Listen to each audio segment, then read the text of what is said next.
Muy buenas noches, un nuevo miércoles, un nuevo programa de Vidas con Luz. Bienvenidos todos y gracias por contactar con Popular Televisión y querer que nosotros le acompañemos durante esta media hora en la noche de los miércoles, aunque luego es verdad que se redifunde el jueves, el domingo, o que lo pueden ustedes seguir este programa y este testimonio en las redes sociales, en YouTube. Tenemos un invitado de Cejín, pueblo precioso, de los más bonitos que tenemos en la región, que últimamente en las redes sociales ha salido como de los pueblos más bonitos de España, con una historia y sobre todo un casco antiguo bellísimo. Y un poco vamos a hablar de Cejín, como no, con un cejinero que ejerce como tal, que vive allí. Iba a decir que trabaja allí, pero él nos va a decir que no es un trabajo, es una vocación lo que hace, porque la vida le fue llevando a eso. Y ya está. Y este es nuestro invitado de hoy, Juanjo, ¿verdad? ¿Me equivoco en algo? Buenas noches, va muy bien. Yo, Emilio, encantado de estar contigo. Juanjo Gómez Matallana. ¿Qué edad tiene? ¿Lo puedes decir? Sí, nada, 53 añicos recién estrenados. 53 añicos, casado con Juana Mari y con 3 hijos. Con 3 hijos bien hermosos, Ismael, Marco, Irene, nada, encantado de la vida. Irene la Peque. La Peque. ¿Que es tu ojito derecho o qué? ¿O es el mayor? Bueno, son 3 ojitos derechos, me parece a mí, cada uno en su particularidad. Cada uno es distinto. Bueno, pues cuéntanos un poco tu devenir histórico, porque, a ver, tú empiezas como un niño normal, pero tú dices que tu madre era Tu madre le debe muchísimo, ¿no? A mi madre le debo muchísimo porque... No solo la vida, claro. La vida biológica ya de por sí, por servir de canal para que yo viva esta aventura humana que estoy viviendo, pero mi madre es un referente para mí desde el punto de vista, sobre todo desde el punto de vista interior de la fe. Yo me acuerdo mucho de la frase que dice el Evangelio, ¿no?, de que María guardaba todas esas cosas en su corazón, ¿no? Mi madre era un baúl de tesoros dentro, ¿no? Y era una mujer que no hacía aspavientos, que no era en ese sentido estruendosa, sino que permanecía ahí al fondo de todas las cosas, guardándose su corazón y teniendo una fe de estas sencillas, de estas del fondo del corazón, pero que alimentó a nuestra familia desde siempre. Marcan. Sí. Porque tú vives en una familia normal, una familia sencilla, pero una familia cercana a la iglesia. En la parroquia de San Antonio es la tuya, ¿no? Que no es la principal de Cejín, es la que está en la periferia, digamos, y vives con Monaguillo también. Eras cercano a Monaguillo a los primeros años, ¿no?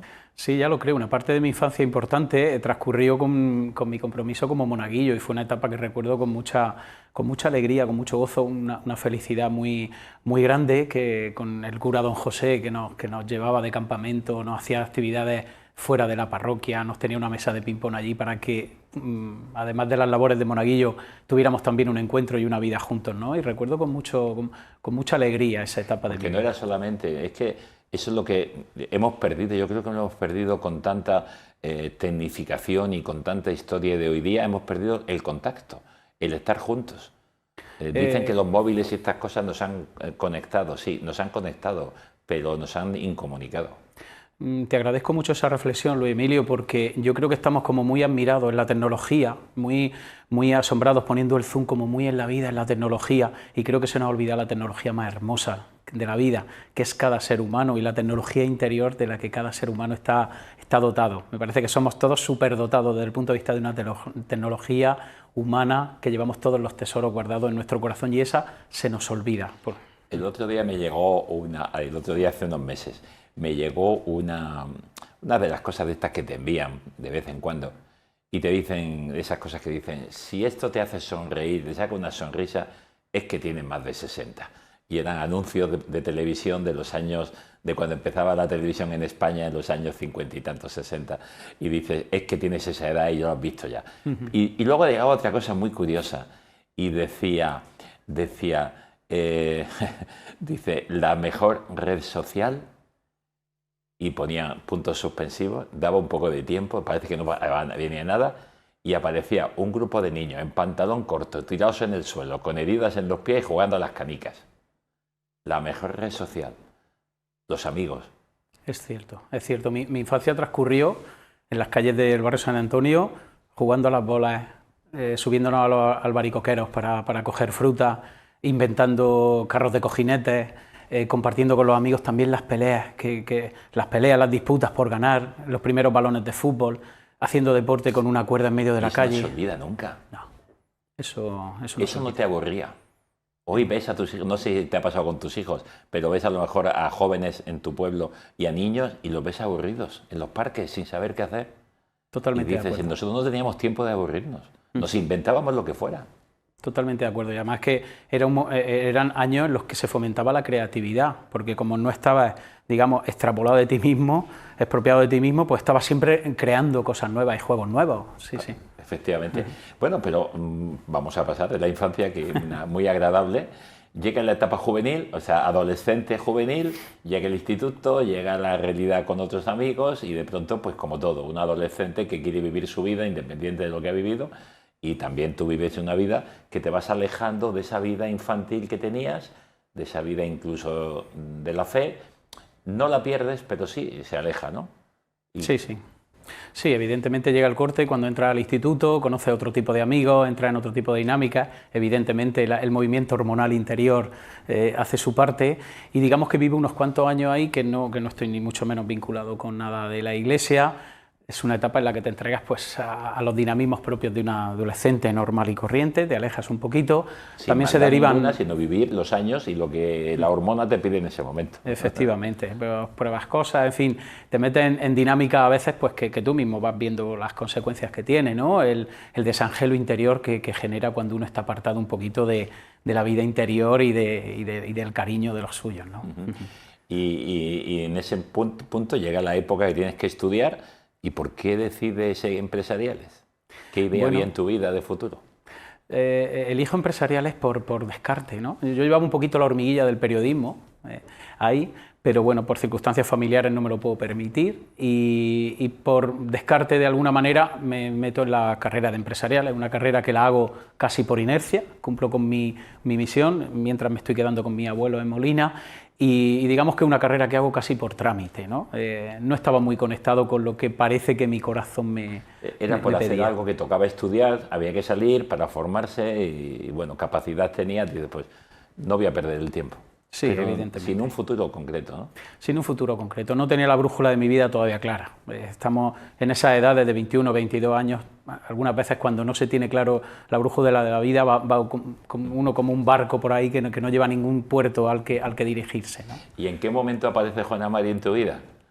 Bueno, pues Juana Porque Mari... me parece que ella tiene alguna cosa especial que pidió, ¿no? A ver, cuéntanos eso. Bueno, Juana Mari y yo éramos amigos del grupo de amigos del instituto. Ella estudió bioquímica, yo me tiré por empresariales. La amistad seguía porque estábamos en el mismo conglomerado de amigos.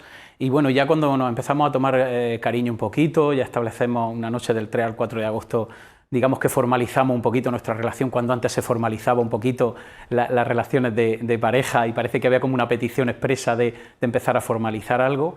En el transcurso del noviazgo manteníamos nuestra práctica religiosa, ya es cuando yo vuelvo a la iglesia, a la práctica religiosa. Ella era también catequista, muy comprometida, sobre todo con las hijas de la caridad, y ella pide en una oración, pide que por favor que la vida le conceda un compañero de viaje que tenga práctica religiosa, ¿no? Que sea inquieto interiormente, ¿no? Y en el transcurso de los años nos seguimos riendo porque le ha tocado, esa petición se la concedió el Señor. Se la concedió el Señor porque a ti te revolvió otra vez a vivir esa experiencia de cercanía y de inquietud y de necesidad espiritual, porque el ser humano puede estar pleno de mil cosas materiales, pero estar vacío. Sí, evidentemente. Cuando hoy estamos muy tentados a vivir como engañados para afuera, ¿no? Y nos estamos perdiendo de verdad la vida que solamente puede brotar del contacto con nuestro propio interior, con nuestro propio corazón, con la semilla que Dios ha sembrado y ha puesto en cada corazón humano. Estás trabajando mucho últimamente esto, ¿no? Con este, ¿cómo se llama? Enrique Benito. Enrique Benito, ¿no? Sí. En Enrique Benito. Cuéntanos esto un poquito, porque creo que estás ahí muy metido en estos temas y son muy interesantes, ¿no?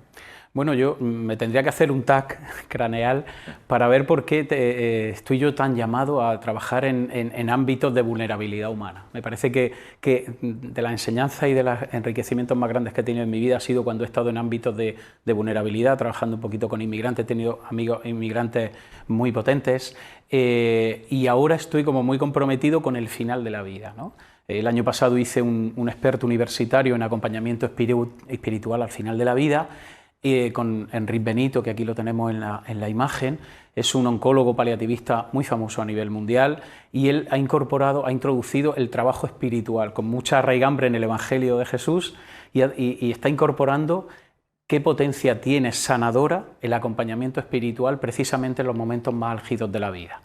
Digamos que estoy encontrando como mucha fuente de inspiración ahí. En mi trabajo con personas mayores, en el que llevamos ya 19 años, allí en el Centro de Día Virgen de la Maravilla, estamos teniendo una experiencia muy potente de la vida que nace cuando uno se vincula profundamente al corazón del otro. Porque es verdad que la vida marca como una etapa de mucho deterioro, físico, psíquico a veces, relacional, pero cuando uno es capaz de generar vínculos desde la profundidad, desde la esencia divina que cada persona lleva, ahí se producen procesos de sanación aún en medio de procesos de gran enfermedad. Es que el gran problema que tenemos es disociar al ser humano y decir que la vida espiritual es un añadido cuando es una necesidad y somos cuerpo-alma, ¿no? Cuerpo y alma. Y de vez en cuando pues le damos un poquito. ¿Cuánta gente hoy día hace ejercicios físicos para tener un cuerpo perfecto? Se gradúa, se pesa, se hace fuerte. ¿Y por dentro? Y por dentro. Y ahí vemos la gente, hoy día cómo se habla de salud mental. Es una palabra un poco extraña, pero bueno, salud mental, en el fondo, ¿qué quiere decir? Que no tenemos salud, que estamos rotos internamente, aunque por fuera aparentemos una maravilla, fuerza física, pero por dentro pues una debilidad ante cualquier sufrimiento que nos hunde. Y entonces la necesidad de la espiritualidad me parece muy interesante porque a mí me ha interesado mucho el tema de los cuidados paliativos, que por desgracia creo que es una cosa que en España está olvidado. Incluso se presentan realidades de enfermedades terminales y la necesidad del cuidado paliativo que pues quitaría muchas necesidades de eutanasia. Mucha gente que la pediría dejaría de pedirla porque encontraría que lo que no quieren no es no morir, sino no sufrir. Y el cuidado paliativo no es tan caro, pero de verdad necesita dedicación. El añadido de la espiritualidad al parte de los cuidados médicos me parece una grandeza tremenda, ¿no? Te agradezco mucho la reflexión, Luis Emilio, porque el concepto en el que yo estoy afincado ahora mismo como persona es que los seres humanos somos seres espirituales. O sea, nuestra identidad más profunda es espiritual. Los cristianos decimos que somos hijos de Dios y eso nos dota de una dignidad inquebrantable, inequívoca. Divina, ¿no? Naturaleza divina, nuestra profundidad espiritual. Somos seres espirituales que estamos, digamos, viviendo una experiencia humana. Experiencia humana que yo meto en un carné, que me llamo Juanjo, que nazco en una familia concreta, pero que mi identidad profunda es más allá de esos personajes que nos hacemos para vivir en la vida. Y esa identidad no tiene un fin, porque es eterna. Efectivamente. Efectivamente. Entonces, meter la categoría de espiritual significa que yo te voy a acompañar en tu fragilidad física, en tu fragilidad cognitiva, en tu fragilidad interpersonal, en tu fragilidad familiar, en tu fragilidad del proyecto de vida, pero tratando de que reconectes con tu esencia. Me parece que meter esa categoría en el mundo de los cuidados paliativos, y yo creo que coincido plenamente contigo en que antes de haber legislado determinadas propuestas a nivel terminal, como ofrecer remedios para acabar cuanto antes procesos que son de sufrimiento al final, creo que se tendría que haber legislado un derecho universal al acceso a unos cuidados dignos. Y ahí prevendríamos mucho que tantas personas a veces pidieran terminar con procesos que son de sufrimiento, claro, pero que con unos cuidados podríamos generar dignidad. Que la prevención antes de poner luego el parche al pinchazo, es que lo que siempre se ha dicho, ¿no? La prevención, y la prevención es darle calidad de vida, calidad de vida. A mí me gusta mucho jugar con las palabras y decimos estado de bienestar, se nos llena la boca, pero significa estar bien. Estado de bienestar es estar bien. O vida cálida o calidad de vida. ¿Qué estamos buscando? ¿Una vida cálida sin problemas? Claro, tengo problemas, me los quito o me quito de en medio. O es una vida cálida, que estoy acompañado de otros en las alegrías y en los sufrimientos y por tanto puedo sobrellevar todo. Bueno, nos estaríamos con esto horas y horas porque creo que es un tema interesantísimo. A mí es una categoría que me gusta incluir aquí también porque creo que la calidad de vida y la felicidad, que parece que es una cosa que se pregona a todos los niveles hoy día, que tenemos que ser felices, para mí ser feliz es vivir con sentido, o sea, tener un propósito de vida. Levantarse por la mañana y saber que tú importas, que eres una persona valiosa, que tienes una persona que te aprecia, que tienes un ámbito al que vas y das tu semillica, que tienes unas relaciones en las que te desarrollas como ser humano y que tienes una dignidad y unas cualidades que aportar al mundo. Me parece que va por ahí. Tiene un sentido y tu vida tiene utilidad. No harás otras cosas si no tendrás unas capacidades, pero puedes estar simplemente acompañando a otra persona a vivir su vida. Para llegar a esto, bueno, esto es tu última etapa, es lo que estás trabajando ahora, pero eso no quita que estés en un trabajo que tú decías antes, y yo ahora quiero que me lo expliques, que dices, sí, es verdad, tengo un trabajo desde hace 19 años que me da el dinero para vivir, para mantener a mi familia, pero no es un trabajo. ¿Cómo llega a eso? Porque tú ciertamente te casas, empieza una familia y con ese título de empresariales pues empiezas a trabajar en una entidad bancaria y estás durante unos años ahí, pero al final dijiste, no, esto aquí no me siento bien. Sí, cuéntanos ese proceso y cómo inicias lo que ahora llevas ya 19 años.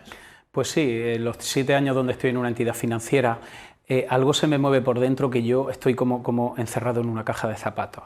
Yo muchas veces cuando llegaban los mayores a ser atendidos en la entidad financiera, ¿no? Los veía como muy afanados en estar muy centrados en los temas económicos, en si les subía el plazo fijo, en 2 punticos más del plazo fijo, ¿no? Si le había llegado la pensión a ver si le había llegado a tiempo, si le habían ingresado lo que estaban esperando que le ingresaran, ¿no? Y a mí eso me empieza a generar como un poco de cuestionamiento, ¿no? De ver, para esto es la vida, ¿eh? Con respecto a las personas y con respecto a mí mismo, ¿para qué quiero yo seguir envejeciendo o el transcurso de mi vida en un sitio donde tengo que a veces negar mis propios principios, que me genera una fractura personal tan importante que yo el resto de mi vida sueño con unas relaciones sanas, con el amor, con la justicia, con el compromiso con los más frágiles de la sociedad, y en estas 7 horas que yo estoy en esta entidad tengo que tragarme algunos de esos principios para poder mantenerme un poquito en el sitio?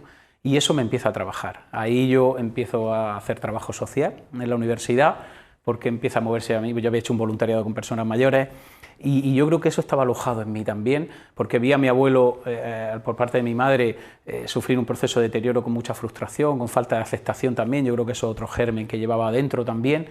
Y yo me movió un poco, que yo vi casi morir a personas en una residencia que yo visitaba como voluntario de tristeza. Yo he visto apagarse vidas por tristeza, ¿no?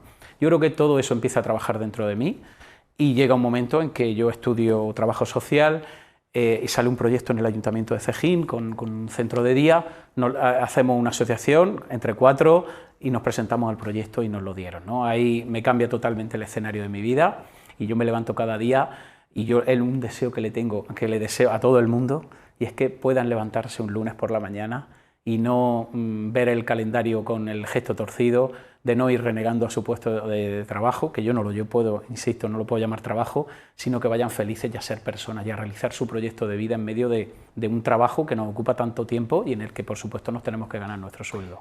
Que es un centro de día donde especialmente estáis con personas vulnerables y sobre todo ancianas, ¿no? Sí, es un centro asociado al Sistema Nacional de Dependencia. Las personas que entran muchas veces con un informe médico en el que ponen un listado grande de deficiencias, de dificultades, de enfermedades, de tratamientos, pero que allí yo creo que hemos desarrollado una mirada especial. Allí tenemos en cuenta eso porque tenemos un psicólogo, tenemos fisioterapeutas, tenemos enfermeras, tenemos logopedas, tenemos auxiliares de enfermería, pero allí nuestra mirada va un poquito más allá. No nos paramos en el caparazón de la persona, sino que nuestro acompañamiento, nuestra mirada llega un poquito más allá. ¿Cuántas veces se ha dicho que las enfermedades y las vulnerabilidades externas son somáticas, ¿no? De una realidad que hemos somatizado cosas? Y dicen también en el mundo de la salud que un enfermo que está en el hospital y quiere curarse, se cura antes. La medicación hace efectos mejores en una persona que tiene ánimo y fuerza, y por eso trabajar el interior de las personas es fundamental, porque empiezas a ver que hay carencias que ya no lo son tanto y que a lo mejor hay otras carencias más importantes que están dejando huella. Efectivamente.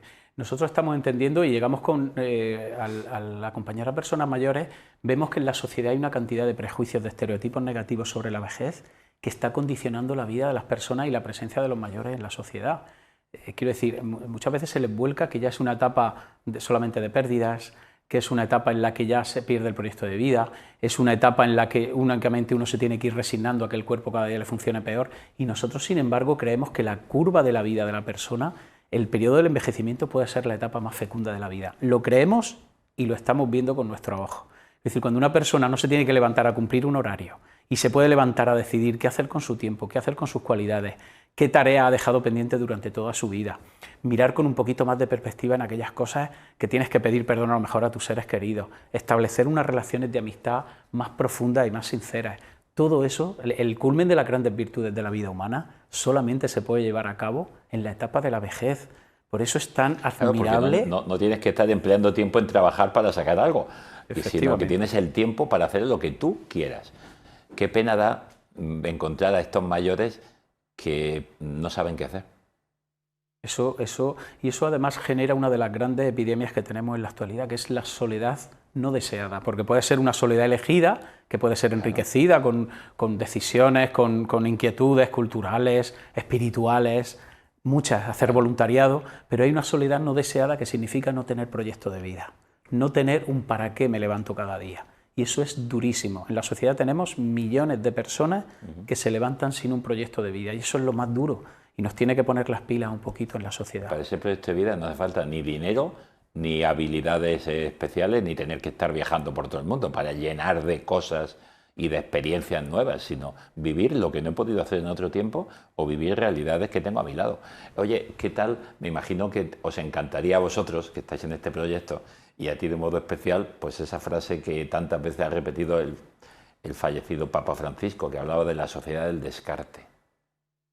Me parece que el Papa Francisco, en tantos ámbitos como en este de las personas mayores, tuvo una lucidez impresionante, ¿no? Nos puso el foco y él mismo ha sido ejemplo, y otros papas anteriores, pero él, que lo tenemos como más reciente, ha sido ejemplo maravilloso de la fecundidad que puede dar la vida en el periodo de la vejez.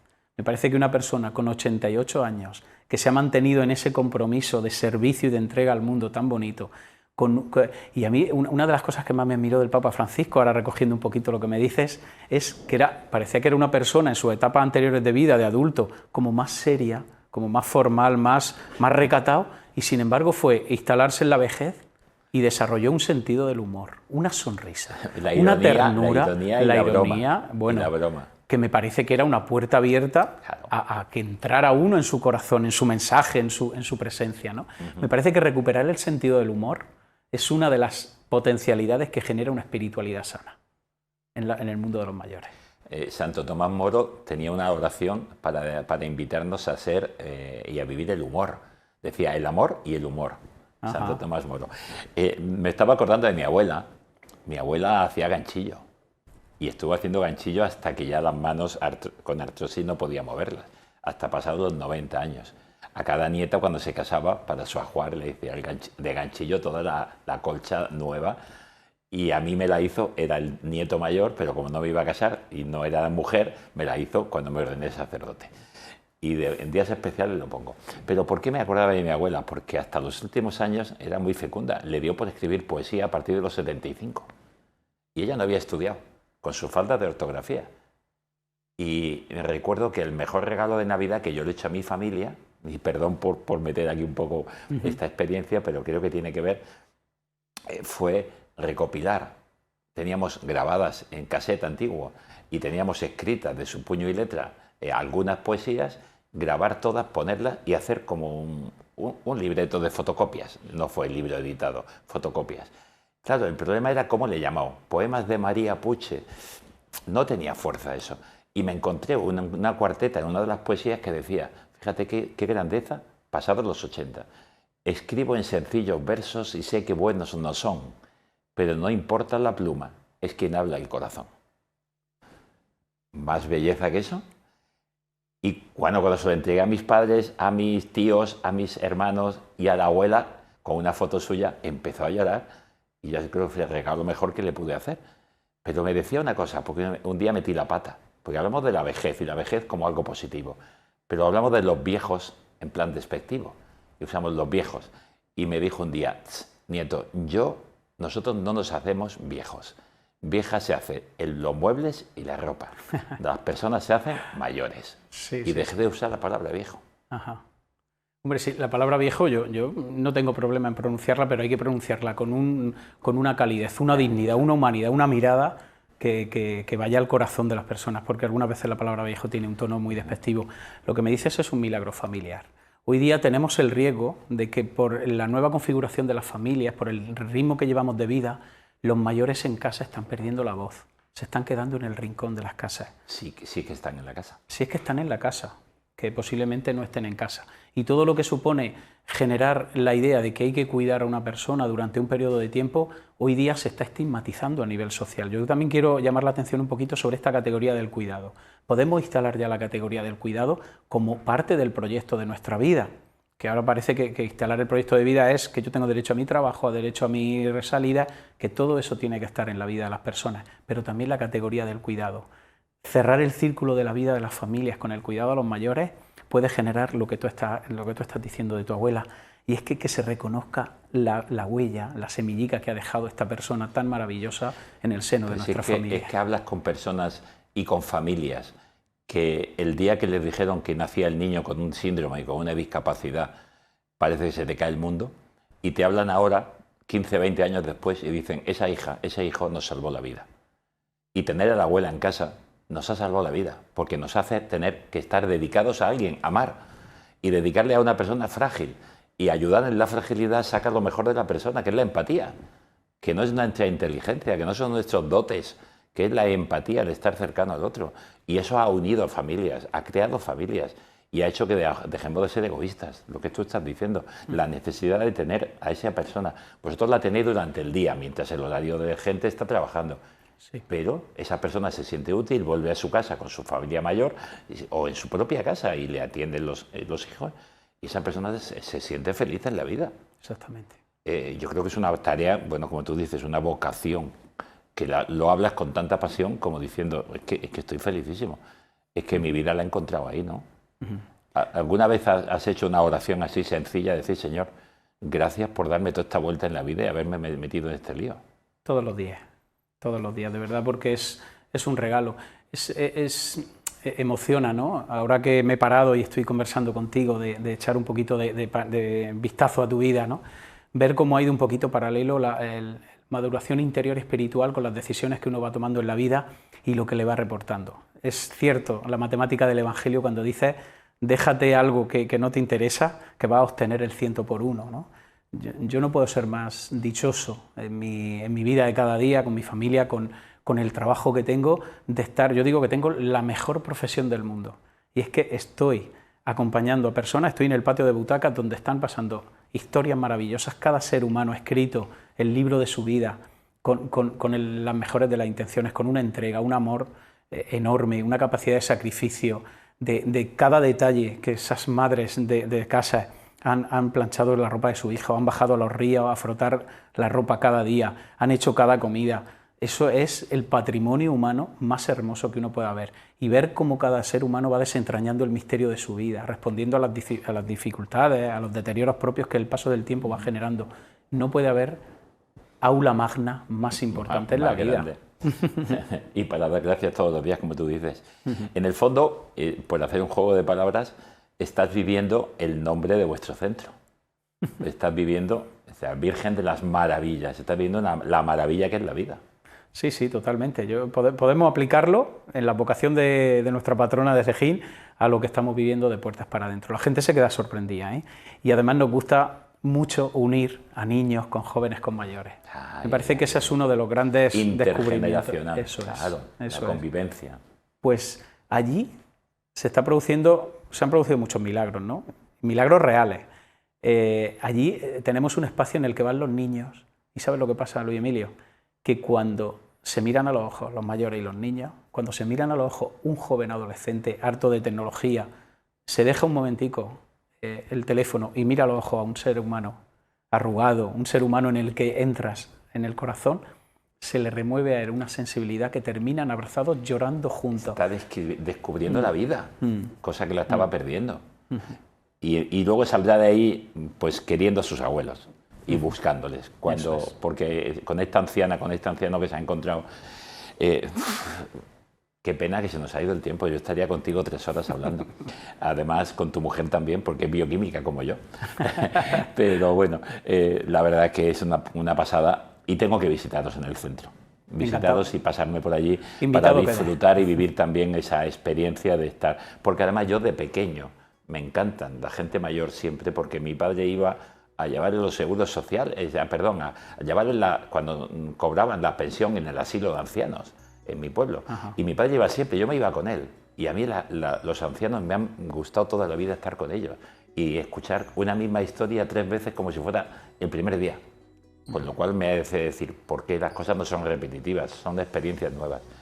Me encantaría estar contigo 1 hora, o 2 horas o 3, pero tenemos que terminar. Y le he pedido que, para terminar, me expliques esta foto. ¿Qué ves en esta foto? ¿Qué ve Juanjo en esta foto y qué está representando? Porque me parecía muy significativa. Bueno, esta foto fue un amanecer. Estaba con mi hija, que bajamos juntos a la playa, y a mí esta foto lo que me trae ahora mismo es que tenemos que fomentar y que alimentar y cultivar una sociedad más del silencio, más de contacto con la naturaleza, que no nos despistemos, no nos dispersemos tanto con tanta información, tanta tecnología, que veamos la belleza que nos rodea y la belleza que llevamos cada ser humano dentro, porque no nos lo podemos perder.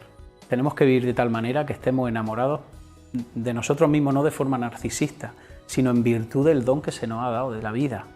Y eso es un valor impresionante. Si nosotros cultivamos una vida interior rica, de silencio, de reflexión, que esas son las capacidades que muchas veces nos separan del resto de animales vivos, que tenemos capacidad de introspección. El cultivo de una espiritualidad sana puede ser el antídoto contra tanta falta de salud mental, tanta falta de sentido, tal y como está el mundo, ¿no? Así es que esa foto me pone en esa tesitura, de ver la belleza y la dignidad que somos cada ser. La creación de Dios como un regalo para el hombre, donde el hombre vive de esa creación, y la espiritualidad. Somos imagen y semejanza de Dios, somos belleza. Así es. Y entrar en nuestra belleza no necesitamos otras cosas externas, sino mirar nosotros mismos. Me ha parecido una foto preciosa y digo, tenemos que comentarla. Juanjo, un placer. Como digo, tengo una cita con vosotros en Cejín, en el Centro de Día Virgen de la Maravilla. Y felicidades a Cejín, a ti y a todos en este año especial jubilar que estáis viviendo también. 300 años que recibisteis esa imagen preciosísima de la Virgen de las Maravillas. Así es. Una gozada de imagen.